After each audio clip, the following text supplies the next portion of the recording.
Excelentísimo señor presidente del Supremo Tribunal Federal, Ricardo Lewandowski. Excelentísimo señor presidente del Senado Federal, Hernán Caliero. Excelentísima señora senadora y senadores. Ciudadanos y ciudadanas de mi amado Brasil. El día 1 de enero de 2015 asumí mi segundo mandato a la Presidenta de la República Federativa del Brasil. Fui electa por más de 54 millones de votos. En mi pose, asumí el compromiso de mantener, defender y cumplir la Constitución, bien como pude observar las leyes, promover el bienestar general del pueblo brasileño, sustentar la unión, la integridad e independencia del Brasil. Al ejercer la presidencia de la República, respeté fielmente el compromiso que asumí delante de la nación y de quienes me eligieron. Y me enorgullezco de eso. Siempre creí en la democracia, en el Estado de Derecho. Y siempre vi en la Constitución de 1988 una de las grandes conquistas de nuestro pueblo. Jamás atentaría contra lo que creo o practicaría actos contrarios a los intereses de aquellos que me eligieron. Sempre acreditei na democracia e no Estado de Direito.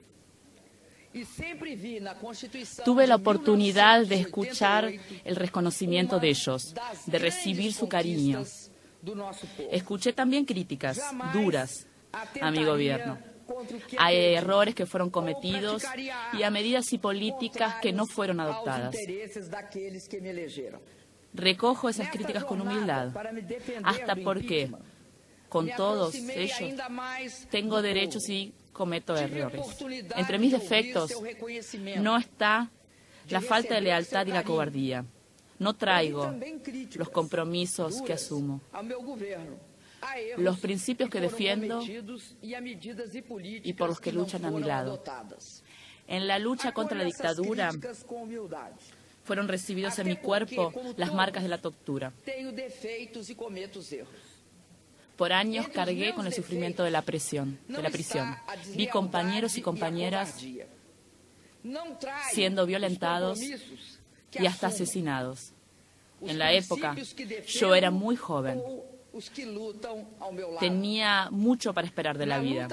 Tenía miedo de la muerte, de las secuelas de la tortura en mi cuerpo y en mi alma. Pero no cedí.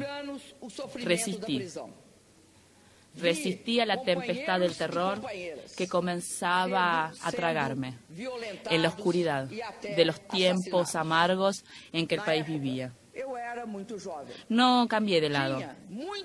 A pesar de recibir el peso de la injusticia en mis hombros, continué luchando por la democracia. Dediqué todos estos años de mi vida a luchar por una sociedad sin odios ni intolerancias. Luché por una sociedad libre de preconceptos y discriminaciones. Luché por una sociedad donde no hubiese miseria y excluidos. Luché por un Brasil soberano, más igualitario, donde hubiese justicia. De eso tengo orgullo. Quien cree, lucha. A los casi 70 años de edad, después de ser madre y abuela, que dejaría los principios por los que había luchado. Ejerciendo la presidencia de la República, tengo honrado el compromiso con mi país, con la democracia, con el Estado de Derecho. He sido intransigente en la defensa de la honestidad, de la gestión de la cosa pública. Por eso, delante de las acusaciones que contra mí son dirigidas en este proceso, no puedo dejar de sentir en la boca nuevamente el gusto áspero y amargo de la injusticia. Y por eso, como en el pasado, resisto. No esperen de mí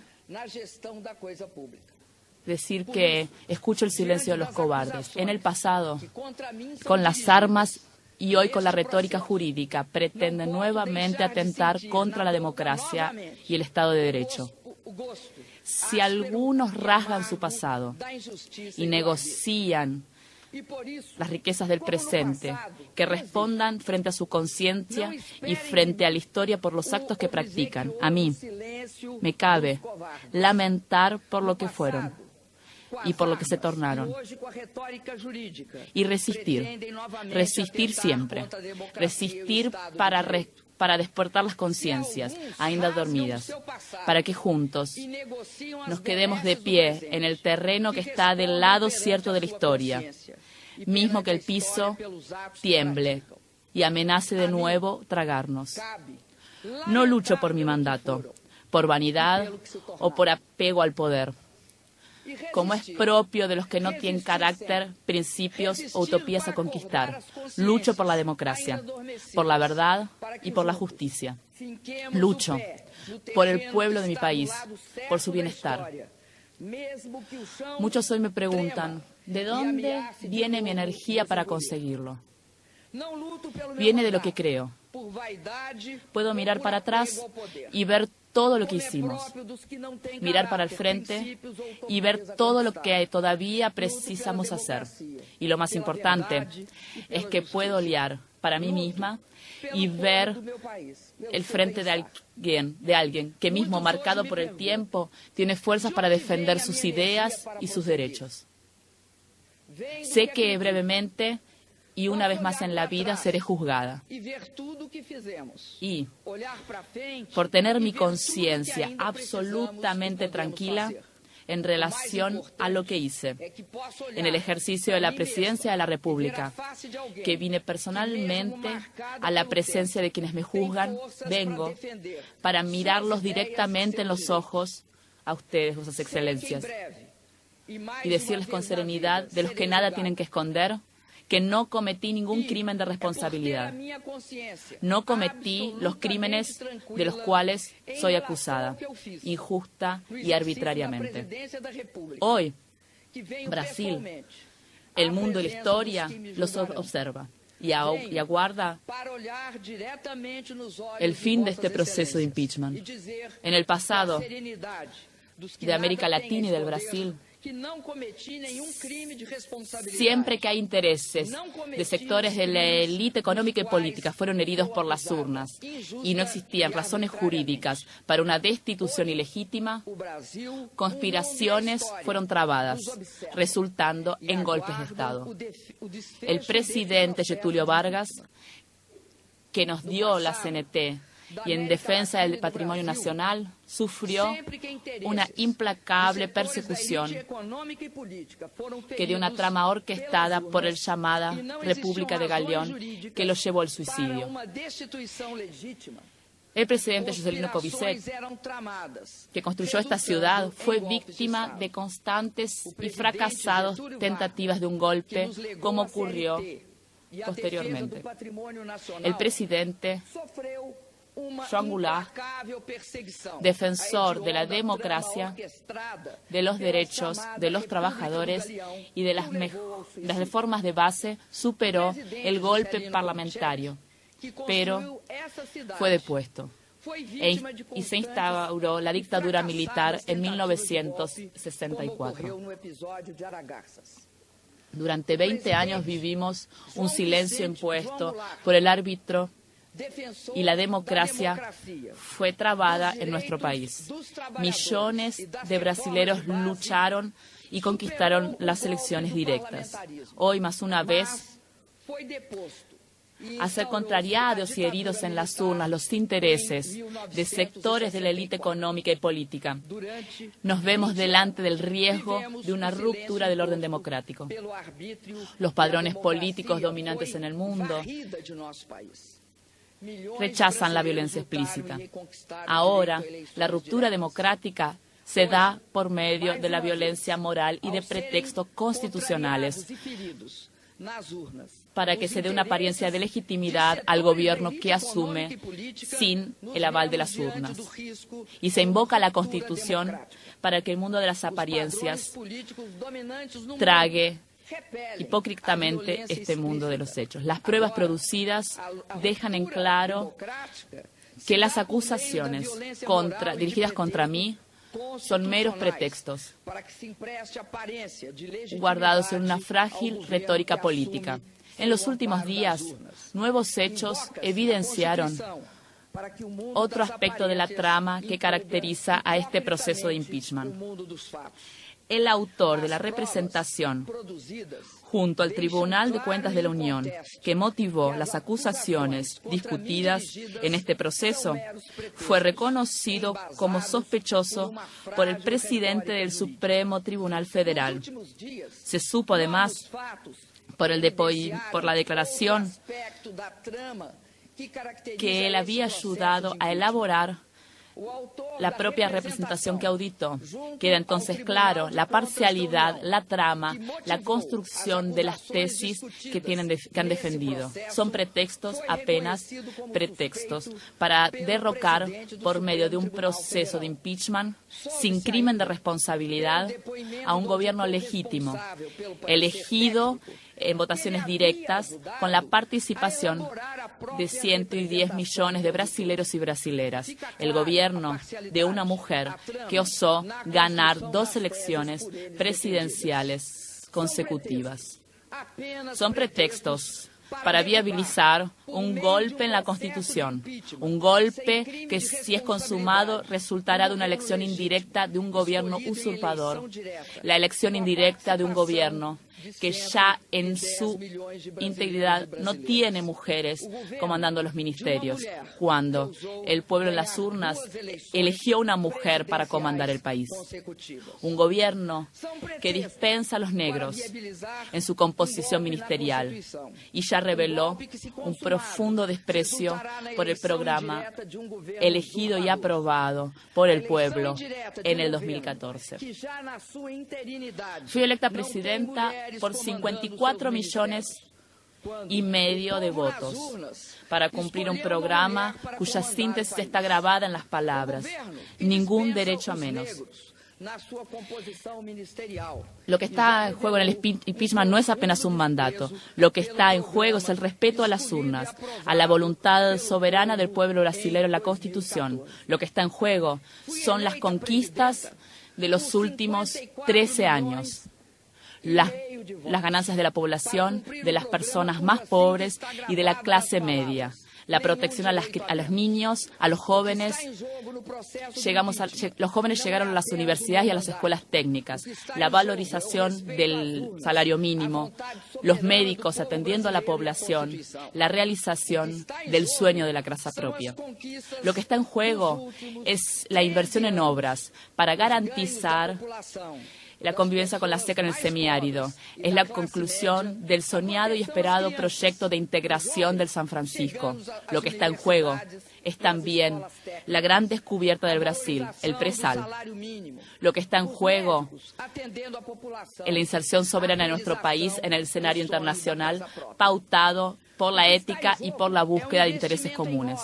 Lo que está en juego es la autoestima de los brasileros y brasileras que resistieron a los ataques de los pesimistas de plantón, a la capacidad del país de realizar con suceso la Copa del Mundo y las Olimpiadas y las Paralimpiadas. Aplausos de la tribuna. Repito, lo que está en juego es la autoestima de los brasileros y brasileras que resistieron a los ataques de los pesimistas de plantón.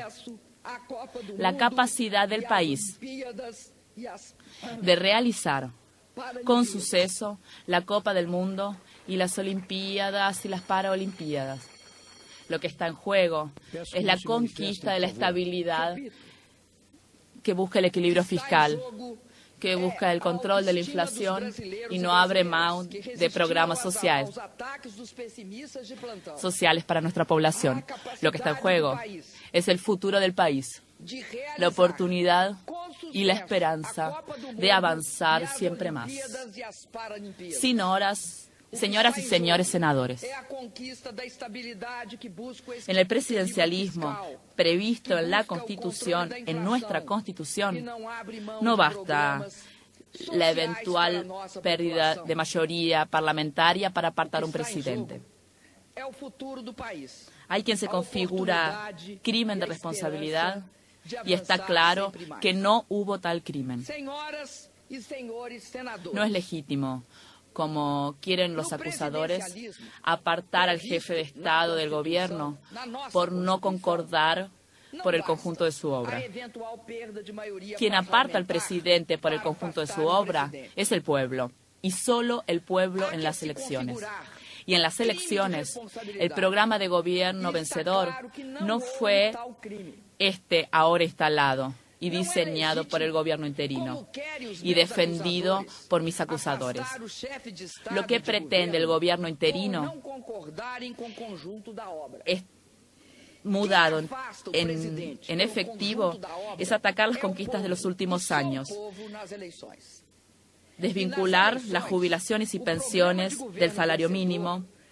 Será la destrucción del mayor instrumento de distribución de renta en el país, que es la previdencia social.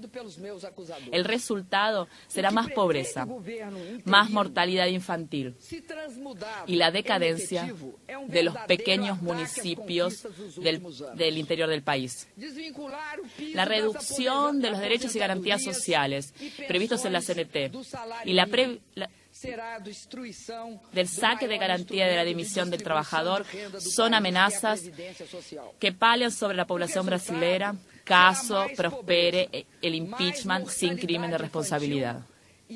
Conquistas importantes para las mujeres, los negros y las poblaciones LGBT estarán comprometidas por la sumisión al principio ultraconservadora. Nuestro patrimonio estará en cuestión, con resultados, con recursos, con la entrega de los recursos del presal, de los minerales y siendo fuertemente amenazados y en muchos casos privatizados. La amenaza más asustadora de este proceso de impeachment, sin crimen de responsabilidad, es congelar por inacreditables 20 años los gastos en salud, habitación e impedir por 20 años más niños y jóvenes tengan acceso a las escuelas, que por 20 años las personas puedan tener mejoras en el atendimiento a la salud, que por 20 años las familias puedan soñar con su casa propia. Señor presidente Ricardo Lewandowski y señoras y señores senadores, la verdad es que el resultado electoral del 2014 fue un rudo golpe en sectores de la élite conservadora brasilera. Desde la proclamación de los resultados electorales, los partidos que apoyaron al candidato derrotado en las elecciones hicieron de todo para impedir mi pose y estabilidad del gobierno. Dijeron que las elecciones habían sido fraudulentas, pidieron auditoría en las urnas, impugnaron mis cuentas electorales y después de mi pose buscaron de forma desmedida cualquier hecho que pudiese justificar retóricamente un proceso de impeachment. Se cortó el audio de la transmisión. Continúa. Como es propio de las élites conservadoras y autoritarias, no se vio en la voluntad del pueblo un elemento legitimador del gobierno. Querían el poder de cualquier precio. Todo lo hicieron para desestabilizarme y a mi gobierno. Solo es posible comprender la gravedad de la crisis que asola a Brasil desde 2015, llevando en consideración la inestabilidad política aguda que desde mi elección ha caracterizado el ambiente en el que ocurren las inversiones de producción de bienes y servicios.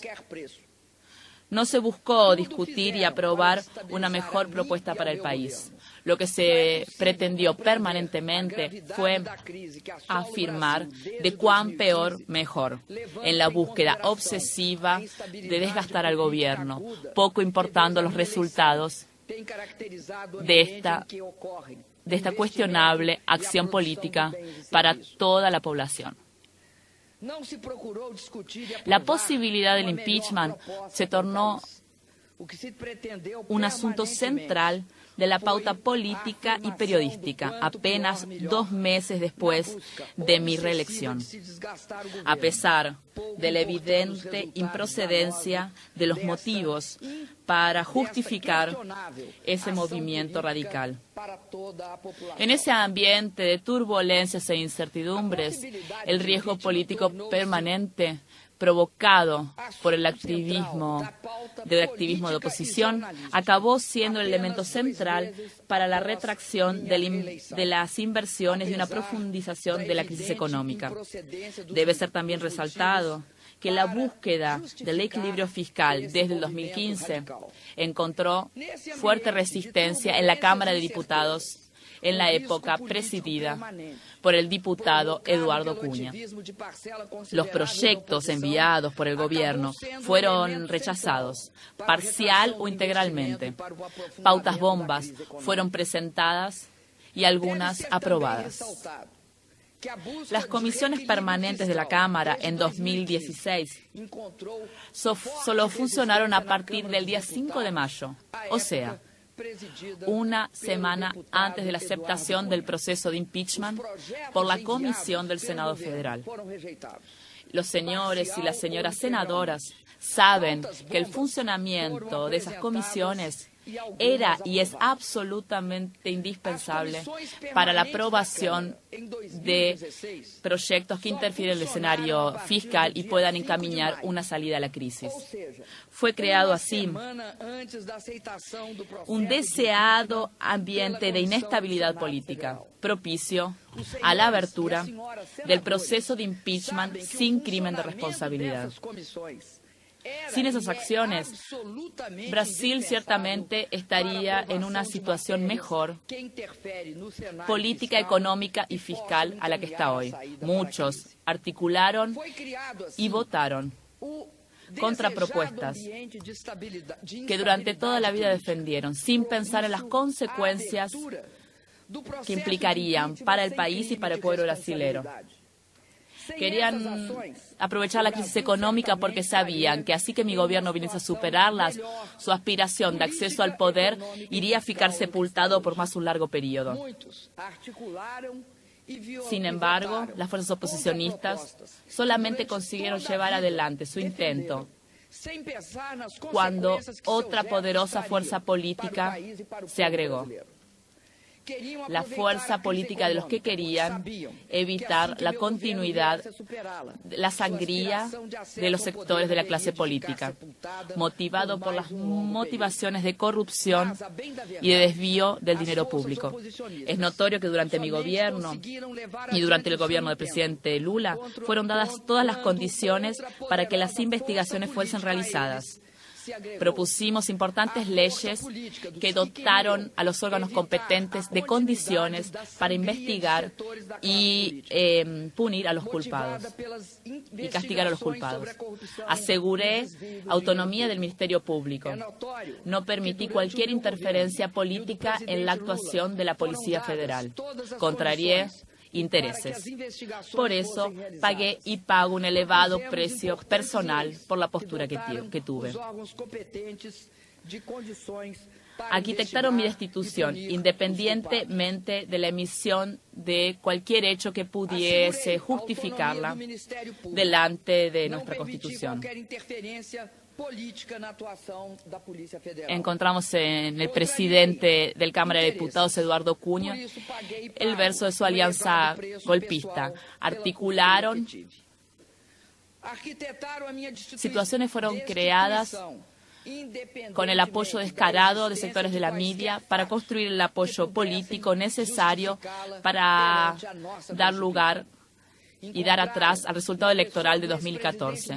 Todos saben que este proceso de impeachment fue abierto por una chantaje explícita del expresidente de la Cámara, Eduardo Cunha.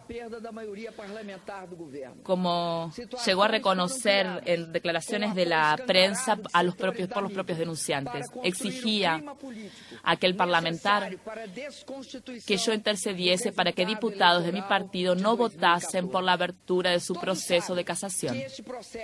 Nunca acepté en mi vida amenazas o chantajes, sino no lo haría mi condición de presidenta de la República. Es un hecho, por lo tanto, que no verme curvado en ese chantaje resultó de esta denuncia por crímenes de responsabilidad y a la abertura de este proceso.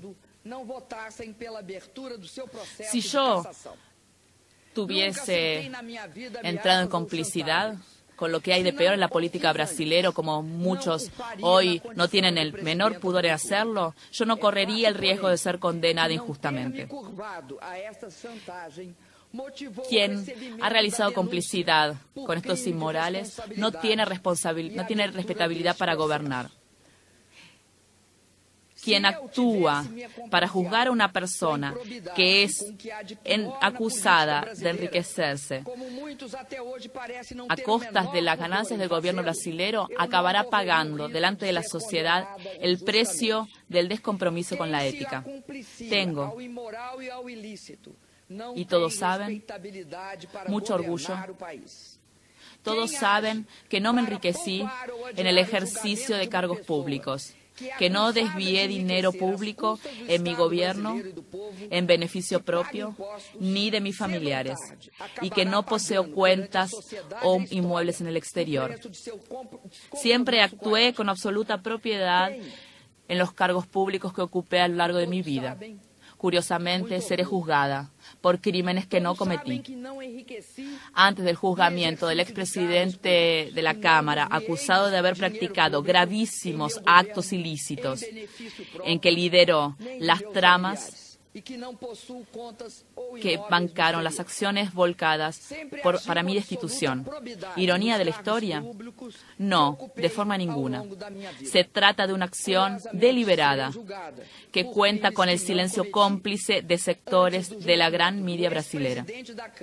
Se viola a la democracia y se culpa a un inocente.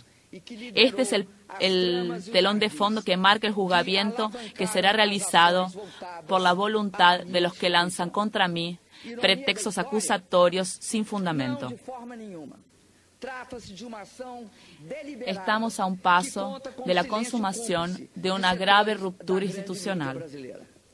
Estamos a un paso de la concretización de un verdadero golpe de Estado.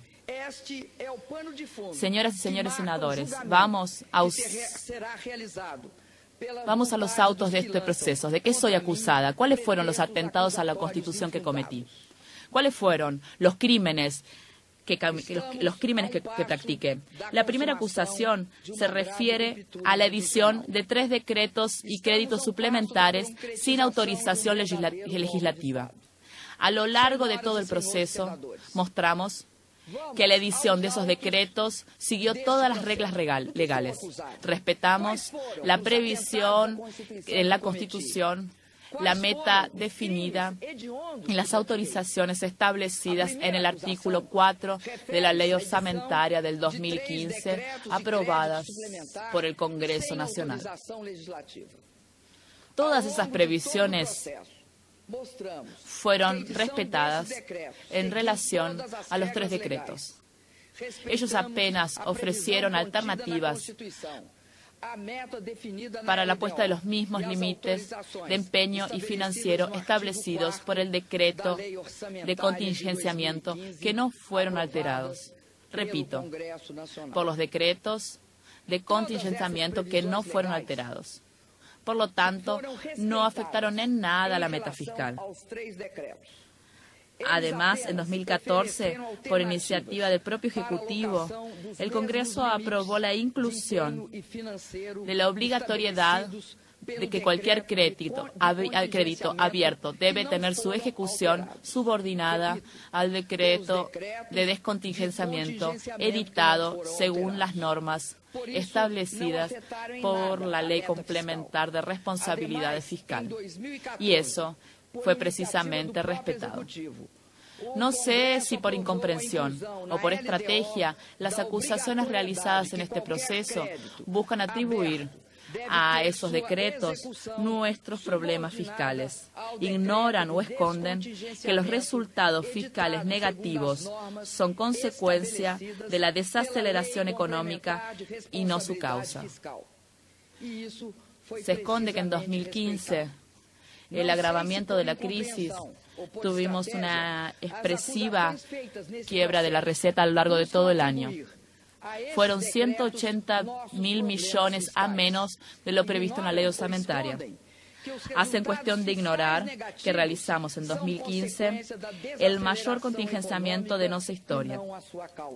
Nos cobran que cuando envié en el Congreso en julio del 2015 el pedido de autorización para reducir la meta fiscal, debería inmediatamente haber realizado un nuevo contingenciamiento. No lo hice porque seguí el procedimiento que no fue cuestionado por el Tribunal de Cuentas de la Unión o por el Congreso Nacional en el análisis de las cuentas del 2009. Además, la responsabilidad con la población justifica también nuestra decisión. Si aplicásemos en julio el contingenciamiento propuesto por los grupos acusadores, tendríamos 96% del total de recursos disponibles para las despensas de la Unión. Esto representa un corte radical en todas las votaciones orzamentarias de los órganos federales. Ministerios serían paralizados, universidades cerrarían sus puertas, los más médicos serían interrumpidos, la compra de medicamentos sería perjudicada, las agencias reguladoras dejarían de funcionar. La verdad, en el año del 2015 tendría para los efectos fiscales acabado en julio. Vuelvo a decir, al editar esos decretos y créditos suplementarios, actué según la legislación vigente. En ninguno de esos autos. Además, ese fue el comportamiento que adopté en mis dos mandatos.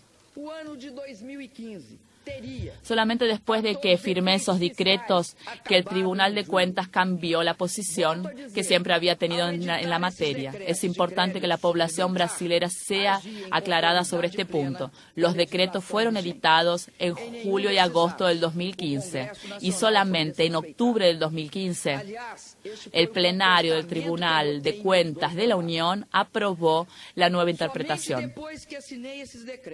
El Tribunal de Cuentas de la Unión recomendó la aprobación de las cuentas de todos los presidentes que editaron idénticos decretos, actos iguales a los que yo edité. Nunca levantaron cualquier problema técnico o presentaron cargos contra estos actos. Quieren condenarme por haber firmado decretos que atendían a las demandas de la población, a las demandas de diversos órganos, inclusive del propio Poder Judicial, con base en el mismo procedimiento adoptado desde la entrada en vigor de la Ley de Responsabilidad Fiscal en 2001, por haber firmado el decreto que sumados no implicaron, como es comprobado en los autos, en ningún centavo de gastos a más que perjudique la meta fiscal. La segunda denuncia dirigida contra mí en este proceso también es injusta y frágil. Se argumenta un retraso en los pagamentos de las subvenciones económicas debidas al Banco de Brasil en la ejecución de créditos rural, el Plano Safra para la agricultura comercial y para la agricultura familiar equivale a una operación de créditos que estaría vedado por la Ley de Responsabilidad Fiscal.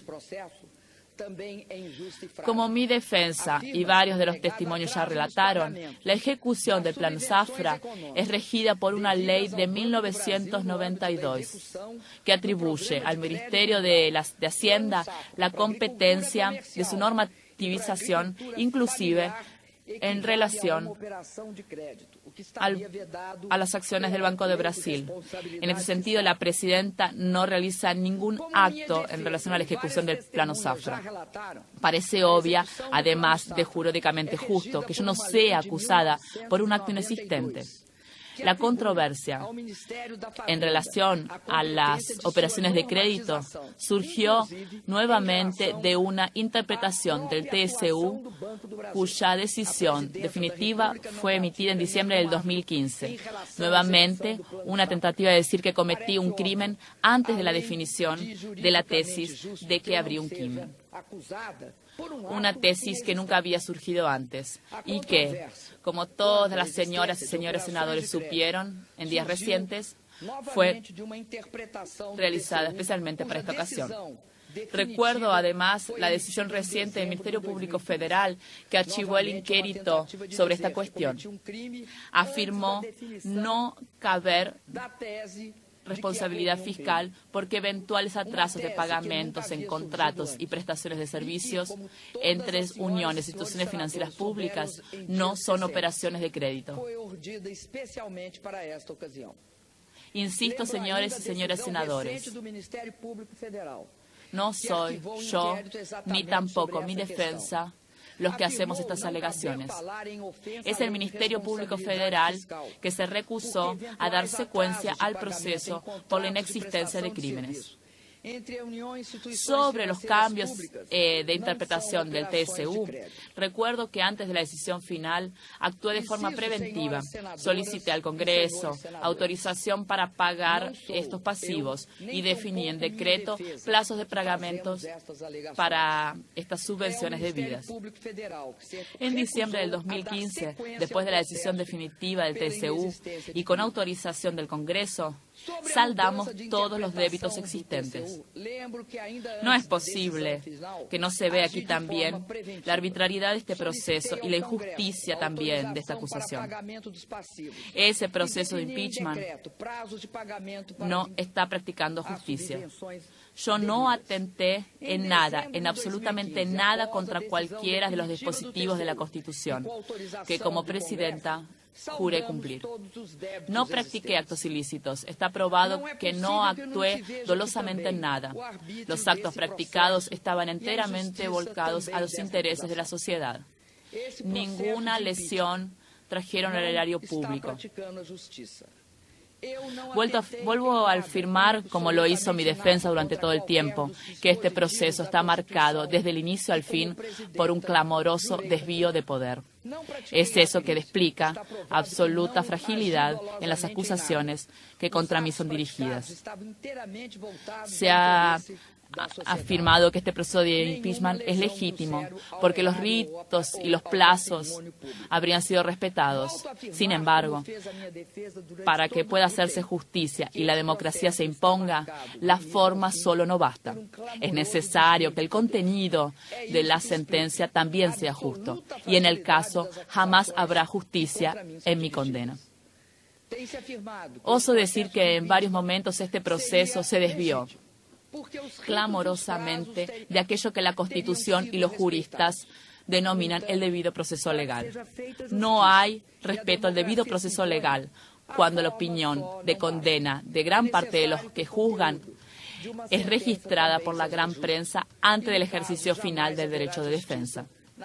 No hay respeto al debido proceso legal cuando los que juzgan afirman que la condena no pasa de una cuestión de tiempos, porque votarán contra mí de cualquier forma. En ese caso, el derecho de defensa será ejercido apenas formalmente, pero no será apreciado sustantivamente en los argumentos y en sus pruebas. La forma existirá apenas para dar apariencia de legitimidad a lo que es ilegítimo por esencia. Señoras y señores senadores, En estos meses me preguntaron varias veces por qué yo no renunciaba para cortar este proceso tan difícil, este capítulo tan difícil de mi vida. Jamás lo haría, porque tengo un compromiso estrecho con el Estado democrático de derecho. Jamás lo haría porque nunca renunció a la lucha. Confieso a ustedes, nuestras excelencias, que la traición, las agresiones verbales y la violencia del preconcepto me asombraron. Y en algunos momentos mucho me amargaron. Pero fueron siempre superados, y mucho, por la solidaridad, por el apoyo y por la disposición de lucha de millones de brasileros y brasileras por el país, el interior. Por medio de manifestaciones de calle, reuniones, seminarios, libros, shows, movilizaciones y por la Internet, nuestro pueblo explayó la creatividad contra el golpe. Las mujeres brasileras han sido en este periodo un soporte fundamental para esta resistencia. Me cubrieron de flores y me protegieron con su solidaridad. Compañeras incansables de una batalla donde la misoginia, el machismo, muestran sus garras. Las brasileras expresaron en este combate por la democracia y por los derechos su fuerza y su resistencia. Bravas mujeres brasileras, que tengo la honra y el deber de representar como primera mujer presidenta de la República. Llego a la última etapa de este proceso comprometida con la realización de una demanda de la mayoría de los brasileros, convocarlos a decidir en las urnas sobre el futuro de nuestro país. Diálogo, participación y voto directo y libre son las mejores armas que tenemos para preservar la democracia. Confío que las señoras senadores y los señores senadores harán justicia. Tengo la conciencia tranquila, no practiqué ningún crimen de responsabilidad. Las acusaciones dirigidas contra mí son injustas y fuera de lugar. Casar mi mandato es como me someter a una pena de muerte política. Ese es el segundo juicio al que soy sometida, en que la democracia tiene acento, se sienta junto conmigo en el banco de los acusados. La primera vez fui condenada por un tribunal de excepción. De aquella época, además de las marcas dolorosas de la tortura, quedó el registro de una foto de mi presencia delante de mis jueces en el momento en el que yo los miraba de cabeza erguida frente a ellos y ellos se escondían el rostro con miedo de ser reconocidos y juzgados por la historia. Hoy, 4 décadas después, no hay prisión ilegal. No hay tortura. Mis jueces llegaron aquí por el voto, mismo voto popular que me condujo a la presidencia. Tengo, por lo tanto, por todos ellos el mayor respeto. Pero continúo con la cabeza erguida, mirando para los ojos de mis jueces. A pesar de las diferencias, de las grandes diferencias, sufro de nuevo, con el sentimiento de injusticia y el recelo de que más una vez la democracia será condenada junto conmigo. Y no tengo dudas que también, esta vez, todos nosotros seremos juzgados por la historia. Por segunda vez, estoy viendo de cerca la fase de la muerte. Cuando fui torturada en aquellos días, cuando fui torturada por días consecutivos, sometidos a situaciones que nos hacían dudar de la humanidad y el sentido de la vida, y cuando una enfermedad grave, extremadamente dolorosa, podría haber abreviado mi existencia. Hoy, yo solo tengo miedo a la muerte de la democracia, por la cual muchos de nosotros, aquí en este plenario, luchamos con el mayor de nuestros esfuerzos. Reitero, respeto a mis jueces, los respeto, insisto. No tengo rencor por aquellos que votarán por mi destitución. Respeto y tengo mucho aprecio por aquellos que han luchado bravamente por mi absolución, a los cuales seré eternamente agradecido. En este momento quiero dirigirme a los senadores que, mismo siendo de la oposición a mí y a mi gobierno, están indecisos. Recuérdense que en el régimen presidencialista y sobre el eje de nuestra Constitución, una condena política exige obligatoriamente a la ocurrencia de un tribunal de responsabilidad, cometido dolosamente y comprobados de forma cabal. Se recuerden del terrible precedente que la decisión puede abrir para otros presidentes que vendrán, gobernadores y gobernadoras presentes y del futuro. Condenar sin pruebas sustantivas, condenar a una inocente. Es eso, presidente. Hago un apelo final a todos los senadores. No acepten el golpe, que en vez de solucionar agravará la crisis brasilera.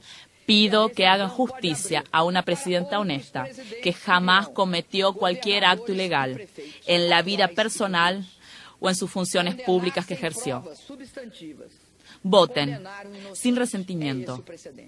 Lo que cada senador siente por mí y lo que cada senador siente uno por el otro importa menos. En este momento, lo que importa es aquello que cada uno de nosotros sentimos por el país y por el pueblo brasileño. Pido que voten contra el impeachment, que voten por la democracia. Muchas gracias. Votem sem ressentimento. O que cada senador sente por mim e o que nós sentimos uns pelos outros importa menos neste momento do que aquilo que todos nós sentimos pelo país e pelo povo brasileiro. Peço, votem contra o impeachment, votem pela democracia. Muito obrigada.